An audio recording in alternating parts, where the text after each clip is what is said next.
আসসালামু আলাইকুম everyone, welcome back to my channel Sonia cooking and ব্লগে। আজকে আমি নিয়ে এসেছি হাতে মেখে মাত্র 10 মিনিটে ভেন্ডির একটি দারুণ মুখরোচক রেসিপি। এটা এভাবে আপনারা যদি একবার বানিয়ে খান বারবার কিন্তু এভাবেই বানাবেন।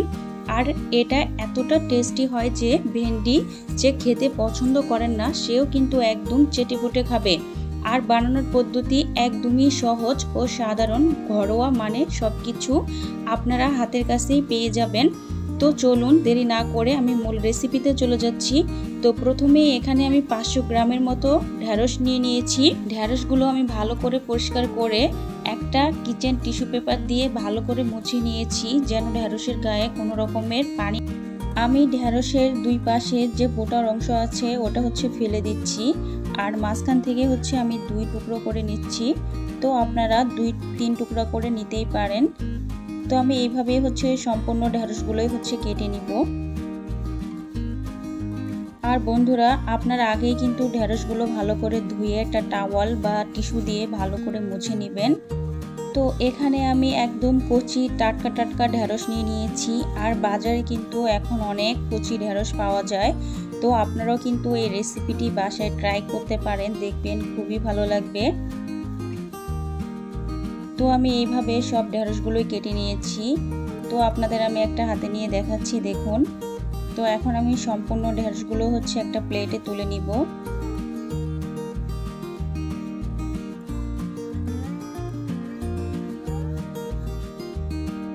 তো দেখুন আমি সব ঢ্যাঁড়সগুলোই তুলে নিয়েছি। এখন আমি এখানে দিয়ে দিব স্বাদ মতো লবণ, 1/2 টেবিল চামচ পরিমাণ হলুদ গুঁড়া, 1 টেবিল চামচ ধনিয়া গুঁড়া, আর 1/2 টেবিল চামচ পরিমাণ মরিচ গুঁড়া, 1 টেবিল চামচ দিয়ে দিলাম পেঁয়াজ বাটা, আর পেঁয়াজটা আমি গ্রেট করে নিয়েছি। আর এখানে দিয়ে দিলাম 1 টেবিল চামচ রসুন বাটা। তো রসুনটাকে আমি হালকা একটু থেতো করে নিয়েছি। আর 1 টেবিল চামচ কাঁচা মরিচ বাটা, 1/2 টেবিল চামচ পরিমাণ আদা বাটা। তো এখানে আমি মিডিয়াম সাইজের একটা পেঁয়াজ কুচি করে নিলাম, তো ওটাও দিয়ে দিলাম। আর এখানে ছোট্ট একটা গাজর আমি স্লাইড করে কেটে রেখেছিলাম, তো গাজরটাও দিয়ে দিলাম। আর এখানে আমি মিডিয়াম সাইজের 2টা টমেটো কুচি করে নিয়েছি, ওটাও দিয়ে দিলাম। তো এখানে আমি পরিমাণ মতো দিয়ে দিলাম 4 টেবিল চামচ পরিমাণ সরিষার তেল। এখন আমার সব ইনগ্রিডিয়েন্টস দেওয়া হয়ে গিয়েছে। এখন আমি হাত দিয়ে ভালো করে মেখে নিব। আর বন্ধুরা, আপনাদের কি বলবো, আপনারা এইভাবে যদি ঢ্যাঁড়স হাতে মেখে রান্না করেন দেখবেন এত সুন্দর হয় আর টেস্টি হয়, খেতে তো জাস্ট অসাধারণ হয়। আপনারা বাসায় তৈরি না করলে কিন্তু বুঝতেই পারবেন না। তো আমি ভালো করে ঢ্যাঁড়সের সাথে মশলা ভালো করে মিশিয়ে নিব, যেন ঢ্যাঁড়সের গায়ে গায়ে মশলাগুলো ভালো মতো মিশে যায়। আর এই কাজটি একটু ধৈর্য সহকারে করবেন।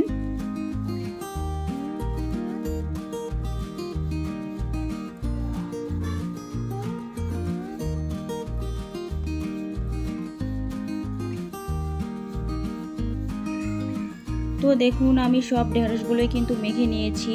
তো এখন এটা আমি 10 মিনিটের জন্য রেখে দিব রেস্টে।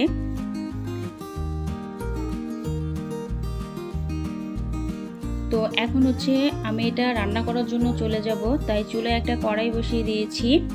এখন কড়াইটা যখন গরম হয়ে যাবে তখন এখানে আমি সরিষার তেল দিয়ে দিলাম আবারও 3 টেবিল চামচের মতো।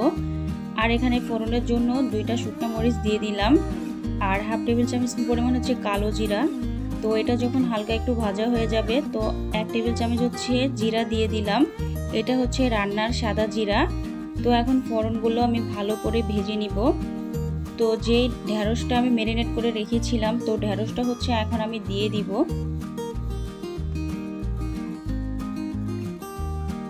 তো বন্ধুরা, এখন আমি প্লেট থেকে ভালো করে দিয়ে দিচ্ছি নিয়ে। তো এখন আমি নেড়ে দিব। তো এখানে আমি আর কোনো মশলা অ্যাড করব না। তো এখন আমি ভালো করে মশলাটা আর ঢ্যাঁড়সগুলো ভালো করে কষিয়ে নিব। আর অবশ্যই কিন্তু বন্ধুরা, আপনার এই রান্নাটা কিন্তু সরিষার তেল দিয়েই করতে হবে, তাহলে স্বাদ ও ফ্লেভার খুবই ভালো আসবে। তো এটা আমি নেড়ে চেড়ে এখন একটা ঢাকনা দিয়ে ঢেকে রেখে দিব 4 মিনিটের জন্য। তো তো এখন হচ্ছে চুলার আঁচটা আমি মিডিয়াম করে রেখেছি। তো এখন আমি ঢাকনা খুলে একটু নেড়ে দিব।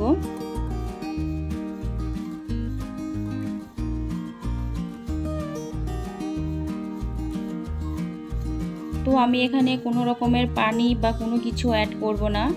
আমি এইভাবেই জাল কমিয়ে সুন্দর করে ঢেঁড়সগুলো ভেজে নিব। তো আমি উপরে সামান্য পরিমাণে কিছুটা পানি নিয়ে উপরে দিয়ে দিলাম, তো যেন ঢেঁড়সটা তাড়াতাড়ি সিদ্ধ হয়ে যায়। তো আবার আমি একটা ঢাকনা দিয়ে ঢেকে রেখে দিব 5 মিনিটের জন্য। 5 মিনিট পরে হচ্ছে ফিরে আসলাম। তো দেখুন ঢেঁড়সগুলো কিন্তু অনেকটা সুন্দর মতো সিদ্ধ হয়ে গিয়েছে, আপনারা তো দেখেই বুঝতেছেন। আর কালারটাও অনেকটা সুন্দর এসেছে। তো এখানে আমি 3টা কাঁচামরিচ দিয়ে দিলাম আস্ত। তো এখন কাঁচামরিচের সাথে আমি ভালো করে মিশিয়ে নিব। তো এখন আমি আপনাদের একটা ঢেঁড়স সাথে নিয়ে দেখাচ্ছি, দেখুন কতটা সুন্দর মতো সিদ্ধ হয়ে গিয়েছে।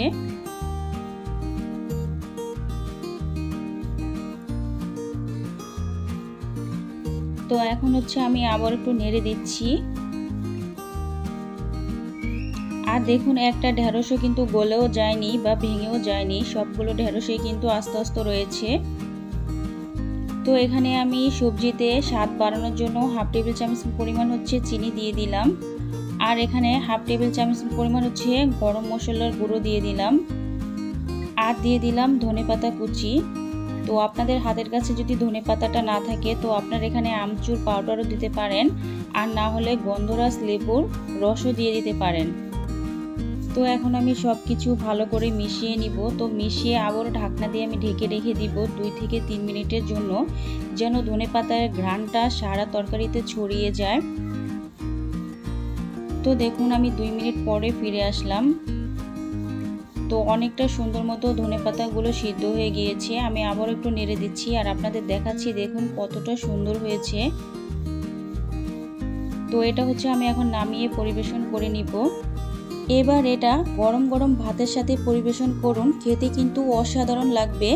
এটা থাকলে আর কোনো কিছুই লাগবে না, সমস্ত ভাত এটা দিয়েই কিন্তু খাওয়া হয়ে যাবে। অবশ্যই এভাবে একবার বানিয়ে দেখুন, আমার বিশ্বাস খেয়ে আপনাদেরও খুবই ভালো লাগবে। তো রেসিপিটি কেমন লাগলো অবশ্যই কমেন্টে জানাবেন, আর ভালো লেগে থাকলে প্লিজ একটা লাইক দিবেন। চাইলে অন্য বন্ধু বান্ধবদের সাথে শেয়ার করতে পারেন। আর চ্যানেলে নতুন বন্ধু হয়ে থাকলে অবশ্যই কিন্তু চ্যানেলটা সাবস্ক্রাইব করে দিবেন। আজ এই পর্যন্ত, সবাই ভালো থাকবেন, সুস্থ থাকবেন। Thank you for watching my video. Okay, আল্লাহ হাফেজ, ধন্যবাদ।